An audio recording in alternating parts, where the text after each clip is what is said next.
Hello student, स्वागत है आपका हमारे YouTube channel M for mathematics पर। आज हम करने वाले हैं यूपी बोर्ड द्वारा जारी किए गए मॉडल पेपर का सोल्यूशन।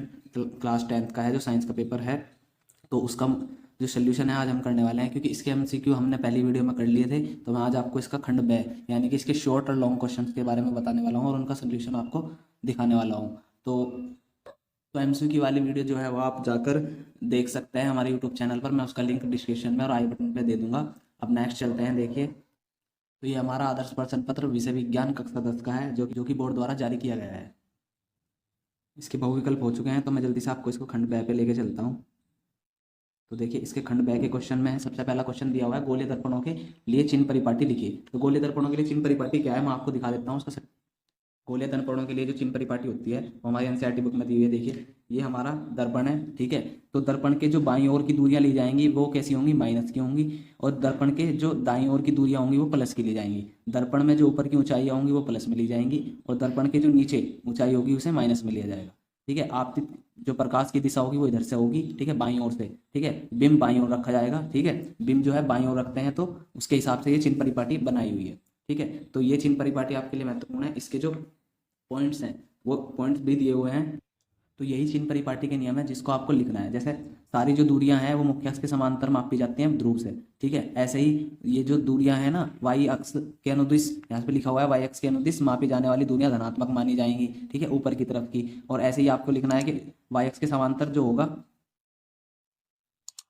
आपने क्वेश्चन करते समय बस ये चित्र जरूर बनाना है और बस इसी चित्र को आपको वहाँ पे एक्सप्लेन करना है, और कुछ नहीं है इस वाले क्वेश्चन में, ठीक है। नेक्स्ट चलते हैं। देखिए, नेक्स्ट क्वेश्चन है हमारा कि वायुमंडल में अपवर्तन किस प्रकार होता है, तारे क्यों टिमटिमाते हैं जबकि ग्रह नहीं टिमटिमाते। ये वाला मैं आपको बताऊंगा। इसमें जो है तारे क्यों टिमटिमाते हैं, तारे के प्रकाश के वायुमंडलीय अपवर्तन के कारण ही तारे टिमटिमाते हुए प्रतीत होते हैं। पृथ्वी के वायुमंडल में प्रवेश करने के पश्चात पृथ्वी के पृष्ठ पर पहुंचने तक तारे का प्रकाश निरंतर अपवर्तित होता जाता है। वायुमंडलीय अपवर्तन उसी माध्यम में होता है जिसका क्रमिक परिवर्ती अपवर्तनांक हो, क्योंकि वायुमंडल तारे के प्रकाश को अविलंब की ओर क्या कर देता है, झुका देता है। अतः तारे की आभासी स्थिति उसकी वास्तविक स्थिति से क्या हो जाती है, कुछ भिन्न हो जाती है, ठीक है। इसलिए हमें तारे क्या होते हैं, टिमटिमाते हुए प्रतीत होते हैं। अब ग्रह क्यों नहीं टिमटिमाते, उसका कारण है कि जो ग्रह से आने वाला प्रकाश है वो हमारे पास सतत रूप से पहुंचता रहता है, ठीक है। इसलिए ग्रह हमें टिमटिमाते हुए नहीं दिखाई देते हैं, ठीक है। तो इसमें है कि ग्रह क्यों नहीं टिमटिमाते। ग्रह तारों की अपेक्षा पृथ्वी के पास है, अतः एक किसी तारे की तुलना में बड़ा दिखाई देता है ग्रह, ठीक है ना। किसी ग्रह के प्रकाश का विशिष्ट स्रोत जिसे अनेक बिंदु प्रकाश स्रोत मिलकर माना जा सकता है, ठीक है ना। तो वायुमंडल की विभिन्न परतों के अपवर्तनांकों में परिवर्तन के कारण किसी ग्रह के विभिन्न बिंदुओं से किसी प्रेक्षक की आंख तक पहुंचने वाले प्रकाश की मात्रा में होने वाला परिवर्तन आंख तक पहुंचने वाले कुल प्रकाश की तुलना में नगण्य होता है। अतः प्रकाश आंख तक सतत रूप से पहुंचता है और ग्रह क्या करते हैं, टिमटिमाते नहीं अपितु क्या करते रहते हैं, सतत रूप से चमकते रहते हैं। अगला क्वेश्चन देखते हैं अब इसका।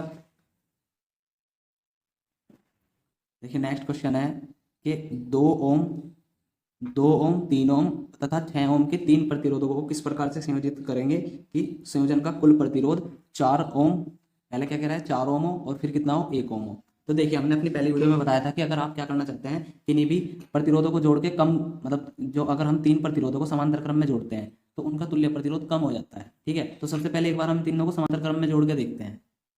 तो देखिए कैसे करेंगे इसको हम सवाल को। यहाँ पे मैंने लिखा,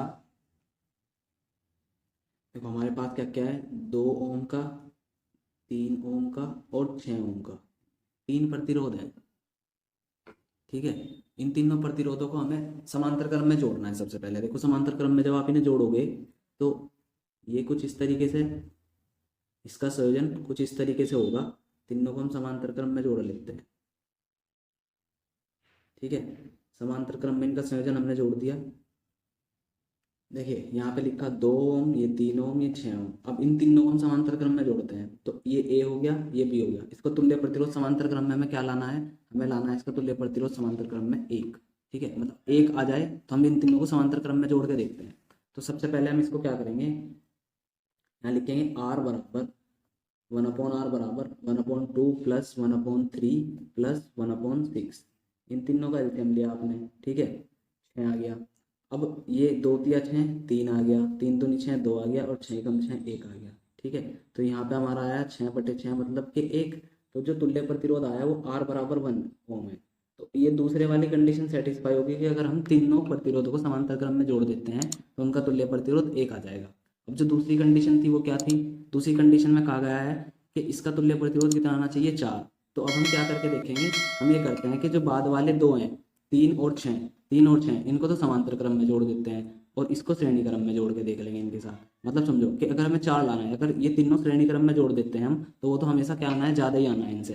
तो अगर हम समांतर क्रम में जोड़ के देखते हैं बड़े वालों को, तो वो उन समांतर क्रम में क्या होता है कि प्रतिरोध जो है कम हो जाता है। ठीक है ना? तो सबसे पहले हम 3 और 6 को समांतर क्रम में जोड़ कर देखते हैं। तो देखिए मैं यहाँ पे क्या कर रहा हूँ, ये दोनों जो है मैंने ये लिखा है कुछ इस तरीके से चित्र बनेगा इसका संयोजन का, ये संयोजन का चित्र हो जाएगा हमारा।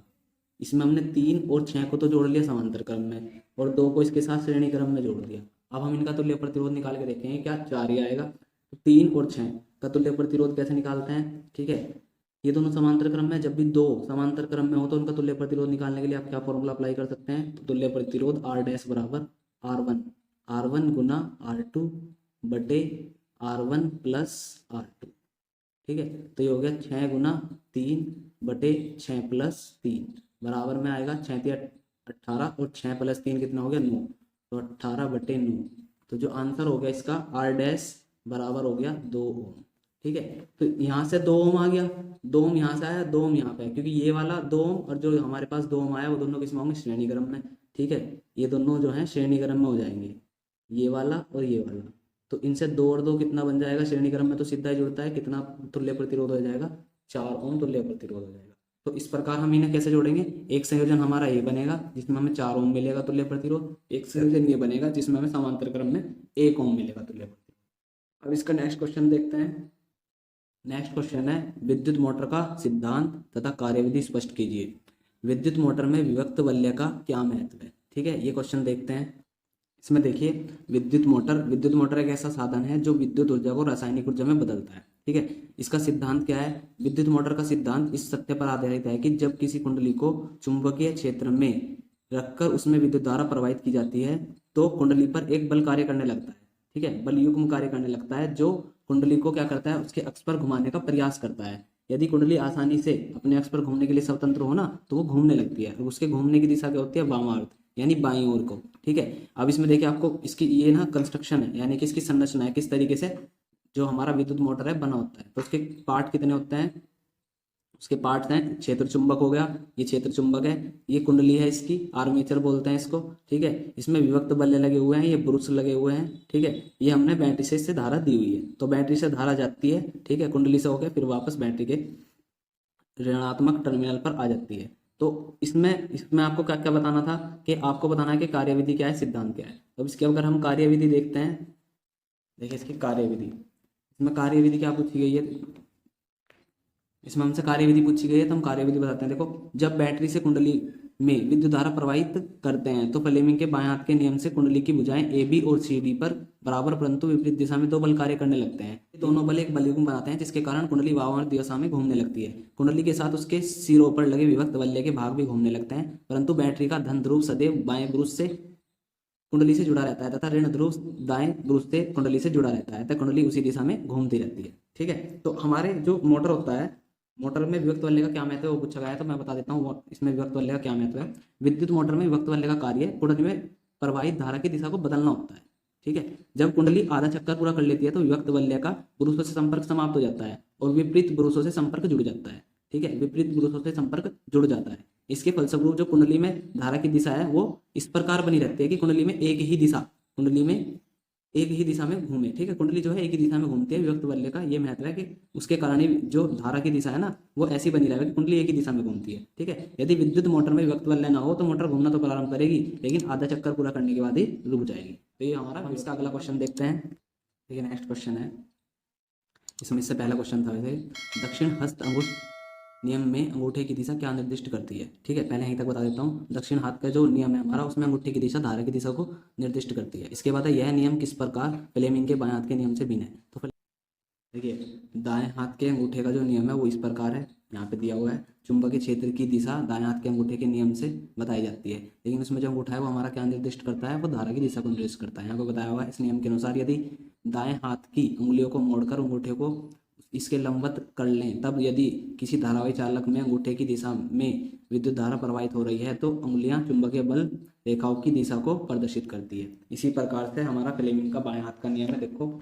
मतलब उसमें क्या अभिनय, फ्लेमिंग के बाएं हाथ का नियम हम प्रयोग करते हैं किसी भी चालक पर लगने वाले बल के लिए। तो चुंबकीय क्षेत्र में स्थित धारावाही चालक पर लगने वाले बल की दिशा फ्लेमिंग के बाएं हाथ के नियम द्वारा ज्ञात की जाती है। इस नियम के अनुसार अगर हम बाएं हाथ का अंगूठा उंगली पहले वाली और तर्जनी तर्जनी और मध्यमा उंगली को कुछ इस प्रकार से फैलाएं कि वे तीनों एक दूसरे के लंबवत रहें, तो क्या होगा, तब यदि अंगूठे वाली उंगली है ना तर्जनी क्या करे, चुंबकीय क्षेत्र की दिशा को दिखाए, तथा दूसरी उंगली जो कि मध्यमा है वो धारा की दिशा को दिखाए, तो क्या होता है वो ना विद्युत धारा की दिशा प्रदर्शित करे, तो अंगूठा जो है चालक पर लगने वाले बल की दिशा को बताएगा। ठीक है, आगे इसमें दिया हुआ है किसी क्षैतिज शक्ति संचरण लाइन में पूर्व से पश्चिम की दिशा की ओर विद्युत धारा प्रवाहित हो रही है। इसके ठीक नीचे किसी बिंदु पर तथा इसके ठीक ऊपर किसी बिंदु पर चुंबकीय क्षेत्र की दिशा क्या होगी।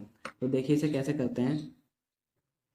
देखो इसने बताया है कि जो पूर्व से पश्चिम की ओर जा रही है, अगर हम ऐसे एक चिन्ह लगा लें तो इसको मान लिया है ये पूर्व है और इधर वाला पश्चिम हो गया। ठीक है, अब इसने कहा है कि यहाँ पे हम कोई एक बिंदु ले लें इसके ऊपर और इसके नीचे एक कोई बिंदु ले लें, तो इसमें धारा की दिशा क्या होगी। तो देखो अगर दाएं हाथ के अंगूठे का नियम का इसमें प्रयोग करते हैं, तो देखो अगर मैं अपना अंगूठा इसकी दिशा में कर लूँ तो मेरी जो उंगलियां हैं वो कहाँ पे जा रही हैं, नीचे की ओर दिशा कर रही हैं। तो अगर इस बिंदु की बात करी जाए तो इस पे जो धारा की दिशा होगी वो अंदर की ओर होगी। ठीक है, कहाँ पे, कागज के अंदर की ओर होगी इसकी दिशा। और अगर हम इस पॉइंट पे बात करें तो मेरी जो उंगलियां हैं वो बाहर की तरफ को इशारा करेंगी ऐसे यूं करके। ठीक है, ये दिशा जा रही है लेकिन बाहर की तरफ को इशारा करेंगी, तो इसमें ये ऊपर की ओर होगी, यानी कागज के बाहर की ओर आती हुई आपको इसकी चुंबकीय बल रेखाएं दिखाई देंगी। तो चुंबकीय क्षेत्र की दिशा बाहर की तरफ होगी, यानी कागज के लंबवत, और इसमें कागज के अंदर की ओर। ठीक है, नेक्स्ट क्वेश्चन देखते हैं अब इसका क्या था। देखिए फिजिक्स में जो है हमारे क्या क्या पूछे गए थे।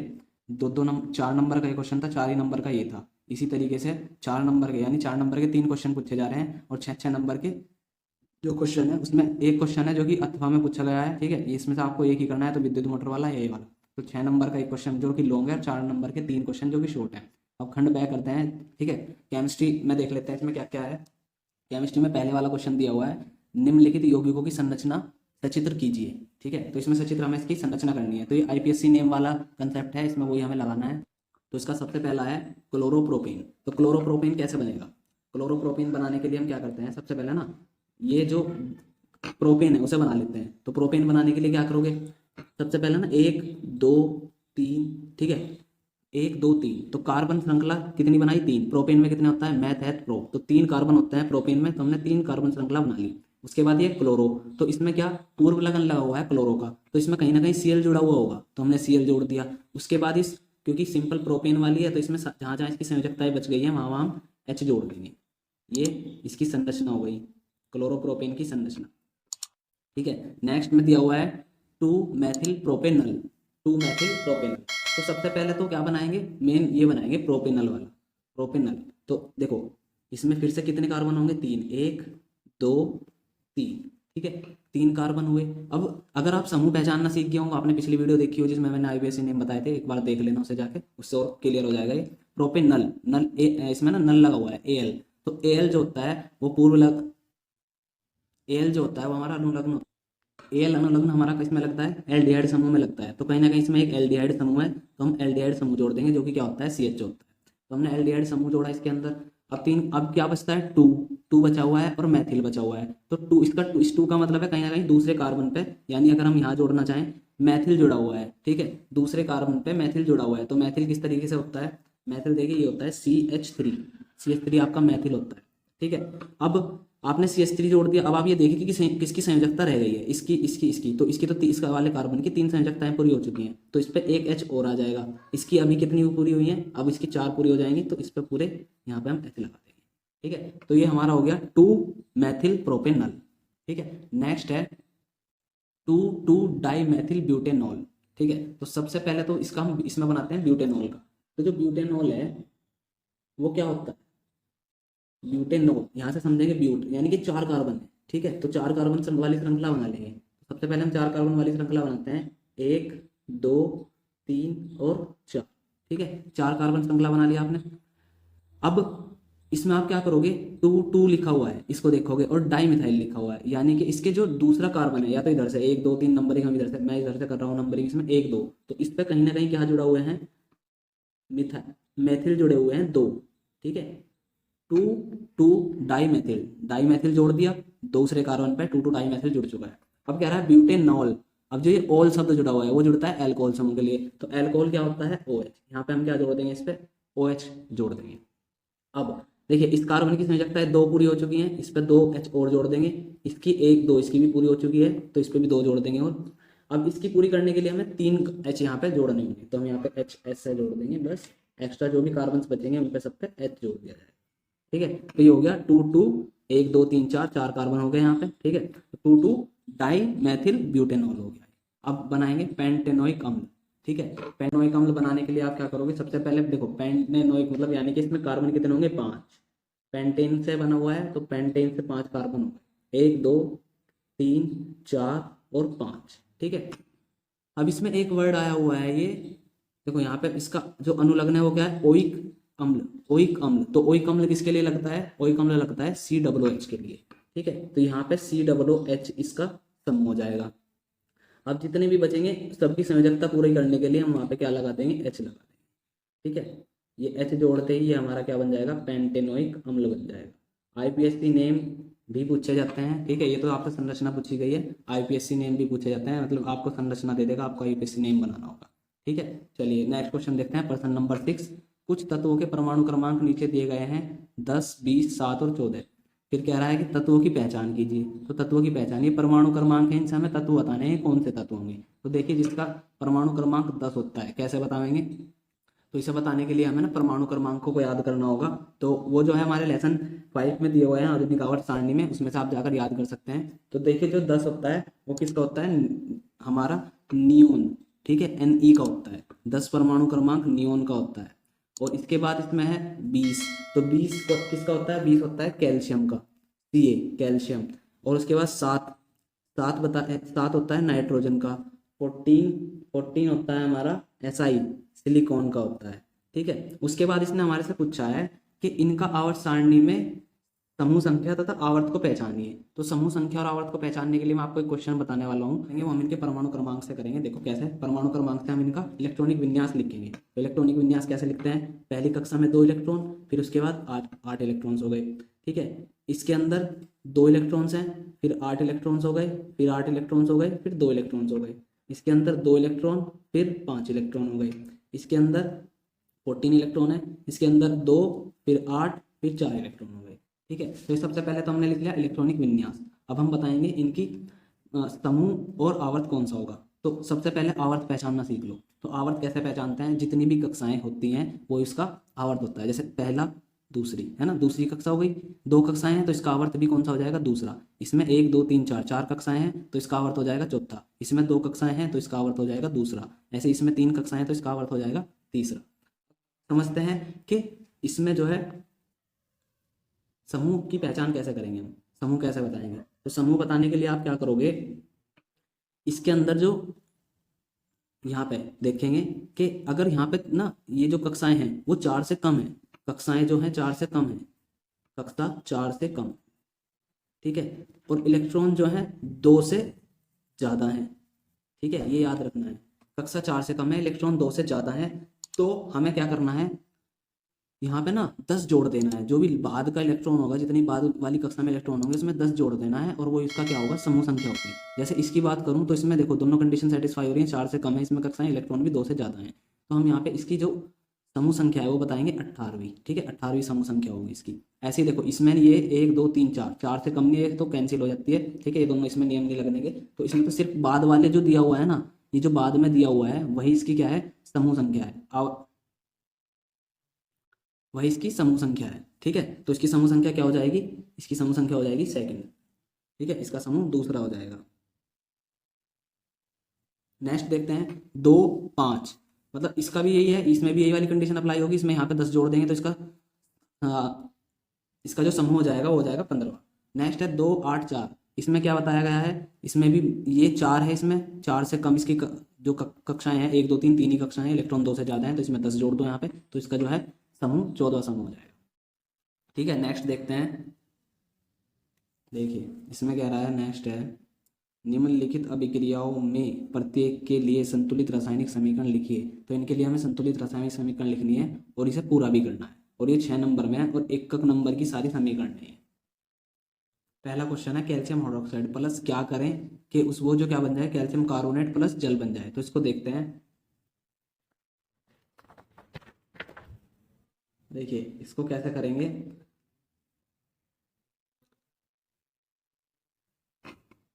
Calcium hydroxide. तो सबसे पहले कैल्शियम हाइड्रोक्साइड का फॉर्मूला लिख लेते हैं हम। कैल्शियम हाइड्रोक्साइड होता है CaOH का होल ट्वाइस, प्लस उसमें क्या जोड़ें ये कहा गया था।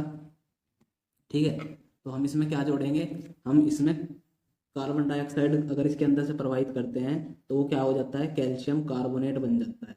ठीक है, कैल्शियम कार्बोनेट हो जाता है वो, और प्लस उसमें जल हमें मिल जाता है।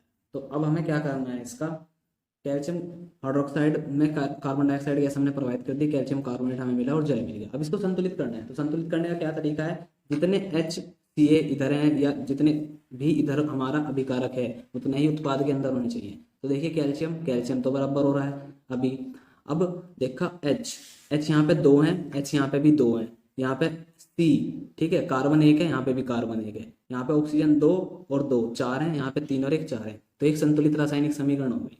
अब नेक्स्ट क्वेश्चन देखो इसका, यहाँ पे कहा गया है इसमें कि सिल्वर नाइट्रेट है, उसके अंदर क्या डाल लेंगे कि जिंक नाइट्रेट और प्लस सिल्वर बन जाए। तो एक विस्थापन अभिक्रिया है। इसमें क्या होगा कि यहाँ पे दिया हुआ है, ऐसे लिखा हमने AgNO3, ठीक है, AgNO3, ये नहीं है इसके अंदर AgNO3,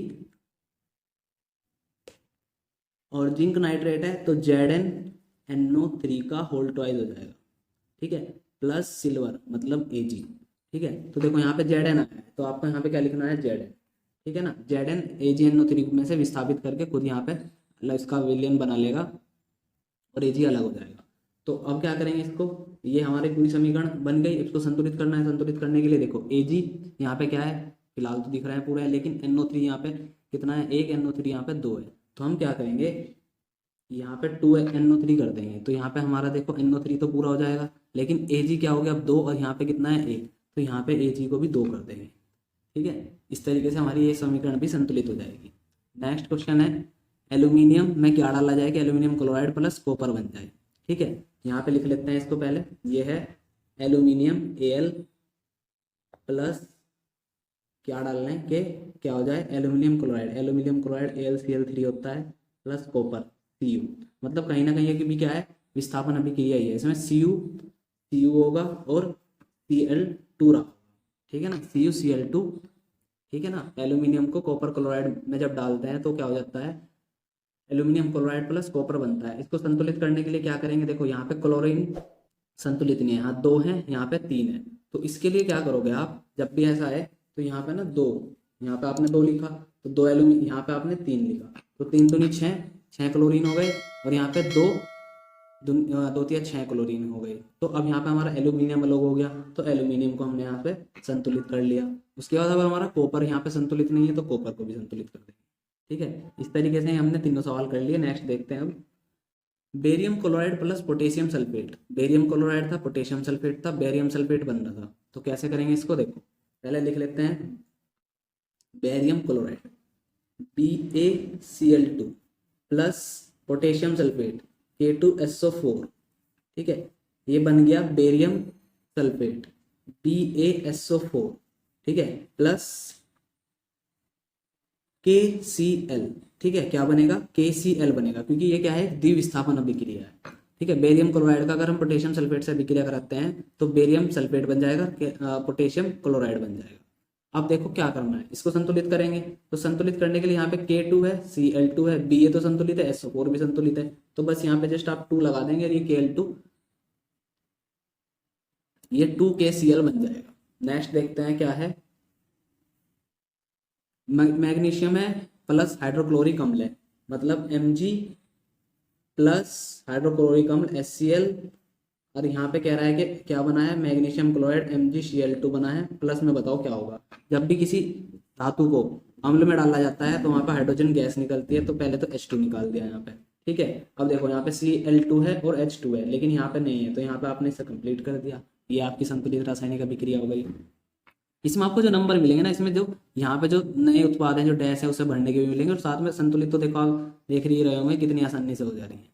नेक्स्ट देखो, इसका लास्ट क्वेश्चन है क्लोरीन Cl2, क्लोरीन प्लस में कुछ है और यहाँ पे बन रहा है HCl, हाइड्रोजन क्लोराइड, HCl बन रहा है।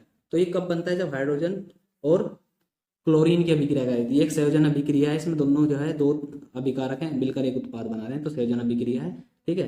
तो H2 प्लस Cl2 में HCl बन रहा है, तो इसे अभी आपने कंप्लीट करके देखा था, यहाँ पे ये हो जाएगा, ठीक है। दोनों कंप्लीट हो गए।